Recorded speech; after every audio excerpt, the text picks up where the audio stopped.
Six Feet Under, c'est une série effectivement qui est sortie en 2001. Elle a mis en lumière un métier qui jusque-là était resté dans l'ombre. Elle a permis aussi certainement de détabouiser un peu le soin qu'on apportait aux morts.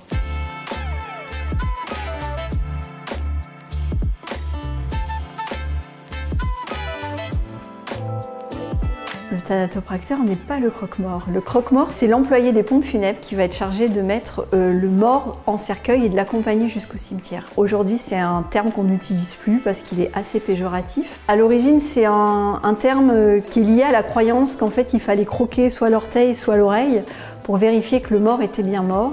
Il semblerait en fait qu'il faut remonter au XVIIIe siècle pour comprendre l'étymologie de ce terme qui en fait vient de la signification qu'on donnait à croquer, qui voulait dire en fait voler, et que le croque-mort était tout simplement la personne qui volait les défunts quand il les mettait dans un cercueil.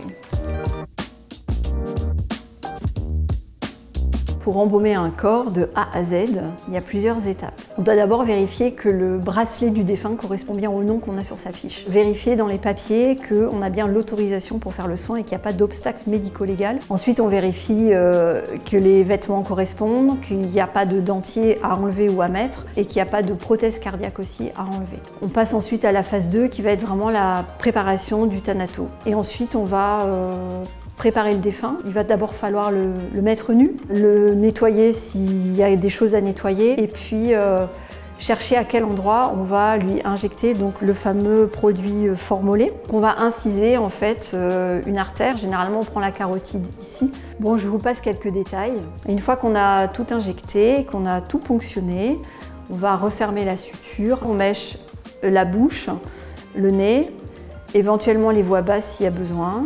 Et puis on va fermer la bouche, on va refermer les incisions, toutes les sutures qu'on a faites. Là, après, il y a la phase d'habillage, de maquillage pour les femmes. Alors on maquille aussi les hommes parce que souvent dans les chambres funéraires, la lumière est telle que le corps pourrait tendance à être grisé en fait aussi par le formol. Donc en fait le maquillage sert à juste rehausser le teint. Le dernier geste du thanato, ça va être de placer les mains comme ça du défunt sur son thorax, parce que c'est généralement les mains que la famille aime toucher. L'embaumement égyptien n'a rien à voir avec l'embaumement dit moderne, c'est-à-dire le soin de thanatopraxie. En Égypte, on embaumait les morts pour leur permettre d'accéder à une immortalité. Il fallait en effet que le corps soit totalement intègre pour que le souffle vital puisse réintégrer ce corps et permettre à la personne d'accéder à l'autre vie ou en tout cas à l'éternité. Évidemment, aujourd'hui, il n'est pas question de ça puisque l'embaumement égyptien durait 70 jours. L'embaumement moderne donc dure 1h30. Le corps va être embaumé pour 6 jours. Le soin de thanatopraxie est une technique hygiéniste qui a pour but en fait d'éradiquer tout agent éventuellement pathogène dans le corps d'un défunt et pour permettre à la famille de s'en approcher. Mais il a surtout une portée psychologique puisqu'il va permettre à la famille de se recueillir auprès d'un corps apaisé. Six Feet Under, c'est une série effectivement qui est sortie en 2001 et qui a redoré l'image de ce métier, d'abord parce qu'elle a mis en lumière un métier qui jusque-là était resté dans l'ombre. Elle a permis aussi certainement de détabouiser un peu le soin qu'on apportait aux morts. C'est une série qui est hyper bien faite, où on a le personnage Federico, le thanato, qui arrive à rendre les corps plus beaux morts que vivants. Je crois que surtout c'est une série où la mort en fait sert de prétexte à parler de la vie, et moi j'ai aimé cette espèce de juxtaposition entre la recomposition de la famille et la décomposition des corps.